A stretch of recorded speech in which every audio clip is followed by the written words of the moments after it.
अस्सलाम वालेकुम students measures of central tendency पे आज हमारा दूसरा लेक्चर है। पिछले लेक्चर में मैंने बताया था कि हमारे पास कौन सी main measures of central tendency होती हैं, जिनमें 5 मैंने बताई थी: arithmetic mean, median, mode, geometric mean और हार्मोनिक मीन।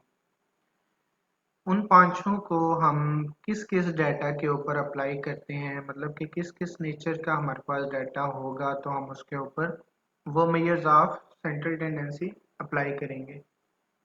तो हमारे पास 3 किस्म के डाटा सेट्स हैं जिनके ऊपर हम वो अप्लाई करेंगे। वो हैं अनग्रुप, डिस्क्रीट और ग्रुप डाटा। अब अनग्रुप डाटा किस तरह का होता है? अनग्रुप डाटा आपके पास जो रॉ डाटा होता है, प्राइमरी डाटा, उसको आप अनग्रुप डाटा में काउंट करेंगे। फॉर एग्जांपल आपने 10 नंबर का क्विज लिया क्लास से, तो उसमें से स्टूडेंट्स के मार्क्स आ रहे हैं, किसी के 5 मार्क्स आ गए, किसी के 8 मार्क्स आ गए, किसी के 4 आ गए, किसी के 7 आ गए, किसी के 9 आ गए। ये हमारे पास जो है अनग्रुप डाटा होगा। जो हमने फ्रीक्वेंसी डिस्ट्रीब्यूशन सेकंड चैप्टर में बनाई थी, वो इसी तरह का डाटा लेके, अनग्रुप डाटा लेके उसको हमने कन्वर्ट किया था डिस्क्रीट में, और दूसरी थी हमारे पास कंटिन्यूस टाइप की, वो ग्रुप डाटा में आ जाएगी। दो तरह की फ्रीक्वेंसी डिस्ट्रीब्यूशन होती है, डिस्क्रीट फ्रीक्वेंसी डिस्ट्रीब्यूशन और कंटिन्यूस फ्रीक्वेंसी डिस्ट्रीब्यूशन। जो डिस्क्रीट फ्रीक्वेंसी डिस्ट्रीब्यूशन थी वो डिस्क्रीट डाटा में आ जाएगी, जो कंटिन्यूस फ्रीक्वेंसी डिस्ट्रीब्यूशन थी वो हमारे पास ग्रुप डाटा में आ जाएगी। तो अनग्रुप डाटा हमारे पास रॉ डाटा होता है, जो प्राइमरी डाटा होता है वो इस तरह का होता है, सिर्फ वैल्यूज होती हैं, उसमें फ्रीक्वेंसी नहीं होती। ये हमारे पास हो गया ungroup data.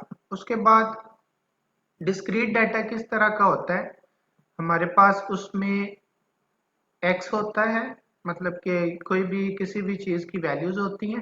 For example marks ही आप कह लें कि मार्क्स हैं, और साथ ही इधर मार्क्स होते हैं। फॉर एग्जांपल आपके पास 1 आ गया, 2 आ गया, उसके बाद 3 आ गया, 4 आ गया। ये इस तरह मार्क्स होते हैं। आगे उनकी फ्रीक्वेंसी गिवन होती है, मतलब कि एक, मतलब कि 1 जो मार्क्स है वो कितने स्टूडेंट्स का है, वो 3 स्टूडेंट्स का है। 2 मार्क्स कितने स्टूडेंट्स के थे, 5 स्टूडेंट्स के थे। 3 मार्क्स 7 स्टूडेंट्स के थे। 4 मार्क्स 4 स्टूडेंट्स के आगे। इस तरह का जो डाटा होता है हमारे पास, वो कौन सा होगा? डिस्क्रीट डाटा होगा। मतलब कि इधर आपके पास एक्स हो जाए, वाई हो जाए, मार्क्स, मतलब कि कोई भी चीज़ हो, इधर उधर आपके पास 1 2 3 जो भी हो, या 10 20 30 40, वो इधर आ जाए। एग्जैक्ट या स्पेसिफिक वैल्यूज हो, ग्रुप ना बने हो।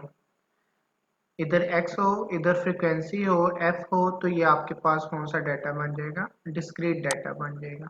उसके बाद लास्ट है ग्रुप डाटा। ग्रुप डाटा हमारे पास किस तरह का डाटा होता है?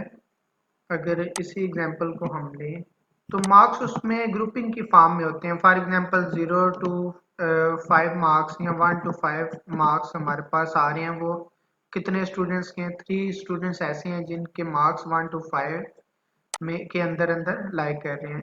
फिर उसके बाद 6 to 10 आ जाता है, उसके बाद 11 to 15 आ जाएगा, 15 आ जाएगा, उसके बाद 16 to 20 आ जाएगा। ये इस तरह हमारे पास अब ये ग्रुप बन गए। एक ग्रुप है, उसमें कितने 3 स्टूडेंट्स लाइक कर रहे हैं। अब 6 to 10 है मार्क्स हैं, उनमें कितने स्टूडेंट्स लाइक कर रहे हैं? 5 हैं। और 11 to 15 मार्क्स वाले कितने स्टूडेंट्स हैं? 7 है। और 16 to 20 वाले कितने स्टूडेंट्स हैं? 4 हैं। अब ये हमारे पास इस तरह का डाटा ग्रुप डाटा होगा। ये हमारे पास जो 1 6 11 16 है, ये लोअर क्लास लिमिट्स होंगी, और ये 5 10 15 20 ये हमारे पास अपर क्लास लिमिट्स होंगी। ये लोअर लिमिट्स और ये अपर लिमिट्स होंगी। जब ये हमारे पास है, ये हमारे पास अब एक क्लास है, ये एक क्लास है, फर्स्ट क्लास, ये सेकंड क्लास, और ये थर्ड क्लास, और ये फोर्थ क्लास। ये हमारे पास 4 क्लासेस बन गई। उनमें ये first lower class limit, upper class limit, lower class limit, upper class limit. ये आ गया हमारे पास ग्रुप डाटा। आप कह सकते हैं कि जिसमें सिर्फ वैल्यूज गिवन हो, वो हमारे पास कौन सा डाटा होगा?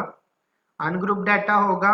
जिसमें हमारे पास एग्जैक्ट वैल्यूज और फ्रीक्वेंसी गिवन हो, मतलब कि क्लासेस ना गिवन हो, और सिर्फ फ्रिक्वेंसी गिवन और वैल्यूज गिवन हो, वो आपके पास डिस्क्रीट डाटा आ गया। उसके बाद आपके पास क्लासेस भी गिवन हो और फ्रिक्वेंसी भी गिवन हो, वो आपके पास कौन सा डाटा आ गया, ग्रुप डाटा। बाकी डेफिनेशन आपको डिफरेंट बुक से डिफरेंट डेफिनेशन आपको मिल जाएंगी। इसमें हमने इन्हीं 3 डाटा सेट्स को लेके हमने क्वेश्चंस करने हैं। अनग्रुप डाटा इस तरह का आ जाएगा, सिर्फ वैल्यूज गिवन होंगी। डिस्क्रीट डाटा में एग्जैक्ट वैल्यूज आ जाएंगी और साथ फ्रिक्वेंसी आ जाएगी। और ग्रुप डाटा में हमारे पास इस तरह क्लासेस बने होंगी या ग्रुप्स बने होंगे, तो और साथ फ्रीक्वेंसी भी होगी, तो हमारे पास ग्रुप डाटा आ जाएगा। ये 3 टाइप्स के डाटा सेट्स के ऊपर हम सारी measures of central tendencies apply करेंगे। ये था आज का हमारा सेकंड लेक्चर। नेक्स्ट लेक्चर में हम अनग्रुप को लेके अरिथमेटिक मीन के कुछ मेथड्स, उसके 3 मेथड्स हैं, वो सॉल्व करेंगे। तब तक के लिए अपना ख्याल रखिएगा। अल्लाह हाफिज़।